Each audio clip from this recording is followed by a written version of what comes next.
నమస్కారాలు తెలియజేస్తున్నాను.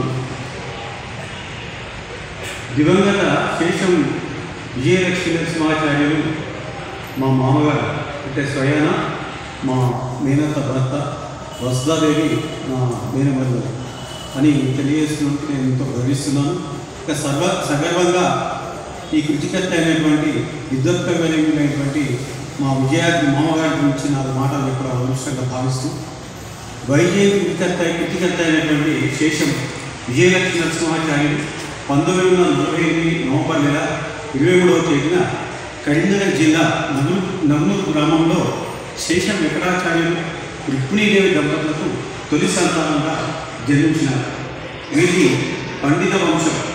వీరి నాన్నగారు పెద్దనాన్నగారు నరహరి శాస్త్రి గారు, వారి కుమారులు శేషం లక్ష్మీనారాయణాచార్య గారి యొక్క పాఠం ఒకటి 6వ తరగతిలో అభినంద గీతంగా పెట్టబడింది.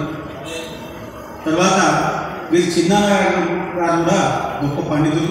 వీరు ఉభయ వేదాంత పండితులుగా ప్రసిద్ధి చెందారు. పువ్వు పుట్టగానే పరిమళిస్తుంది అన్నట్టు మామగారు బాల్యంలోనే తండ్రి తాతల వద్ద రామాయణ భారత ఇతిహాసాలను భాగవత భక్తితత్వాన్ని అంతా కూడా ఆకలింపు చేసుకొని ఉత్తమ సంస్కారవంతులుగా ఉన్నతంగా ఎదిగినారని చెప్పుకోవచ్చు.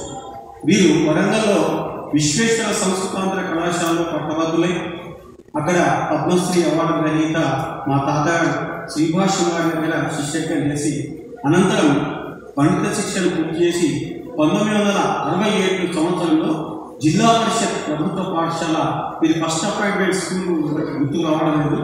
అక్కడ వీరు భాషోపాధ్యాయులుగా పవిత్రమైనటువంటి అధ్యాపక వృత్తిని చేపట్టడం జరిగింది. 1971 సంవత్సరంలో వీరికి మా మేనత్త గారైనటువంటి వెంకటరమణ గారితో వివాహం జరిగింది. అప్పటికి మా తాతగారు దివంగతులు అవ్వడం వల్ల మా నాన్నగారు పండుగ యమునాచార్యులు వారు ముందుండి ఆ వివాహాన్ని జరిపించడం జరిగింది. ముఖ్యంగా విజయసాయి గారి దంపతులు తాతగారి దంపతులే కాలు కడిగి శ్రీభాష్యం వారే స్వయంగా కన్యాదానం చేయడం జరిగిందని మేము అప్పుడు చిన్నపిల్లలు మాకు తెలియదు, ఇతరులకు కావచ్చు.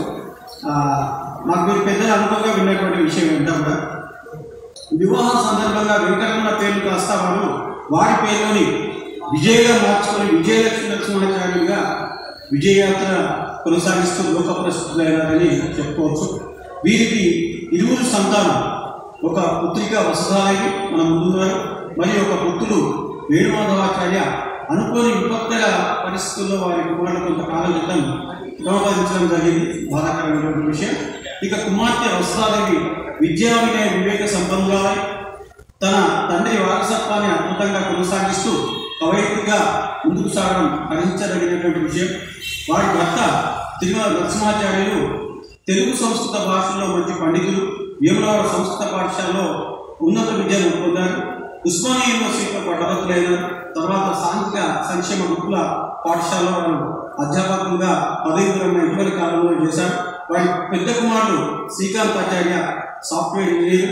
వారికి వివాహం జరిగింది. ఇటీవల ఒక మన్నుడు కూడా అబ్బాయి కూడా వారు జన్మించడం జరిగింది. మా వరుసకు మన్నుడు వచ్చాడు. అట్లాగే చిన్న అబ్బాయి సిఏ పూర్తి చేసి చెన్నైలో ఉద్యోగాన్ని నిర్వహిస్తున్నారు. ఇక మామగారు 36 సంవత్సరాల ఉద్యోగ ప్రస్థానం అంతా కూడా విలాసాగరం, గాలిపల్లి, ఉన్నతకుంట, శనిగరం, ముస్తాబాద్ ఇట్లాంటి ప్రాంతాల్లో జరిగింది. వారు ఉద్యోగ ప్రస్థానంలో విద్యాసేద్యం చేస్తూ విద్యా కుసుమాలన్నింటిలో సమాజానికి అందించేటువంటి ప్రయత్నంలో వారిని కలిగినటువంటి వారి పాండిత్యాన్ని అంతా కూడా పిల్లలకు రంగరించిపోసారు. విద్యార్థులు మమేకమయ్యారు. అనేకమైనటువంటి రాత్రి నిలయంక ప్రయాణిక పాఠశాలలో జరిపేటువంటి పరిస్థితులు ఉన్నాయి. కళాశాల వార్షిక వేడుకల్లో కూడా అద్భుతమైనగా పిల్లలతో నాటకాల కార్యక్రమాలన్నీ కూడా చేయించేటువంటి వారు. మరి ఆడియో వారు మాట్లాడుతున్నారు. మామగారి గురించి మరిన్ని విషయాలతో ముందుకు వస్తానని చెప్పేస్తూ వారు మన మధ్యలో లేనందుకు బాధను వ్యక్తం చేస్తూ మరి వారి యొక్క వైజయంతి కావ్యాన్ని ఈ సందర్భంగా ముందుకు తీసుకొచ్చేటువంటి మా వసుధాదేవికి, మా నరసింహాచార్య అన్నయ్య గారికి, వారిని ముందుకు నడుపుతున్నటువంటి శాంతికృష్ణ గారికి కృతజ్ఞతలు తెలియజేస్తూ ధన్యవాదాలు.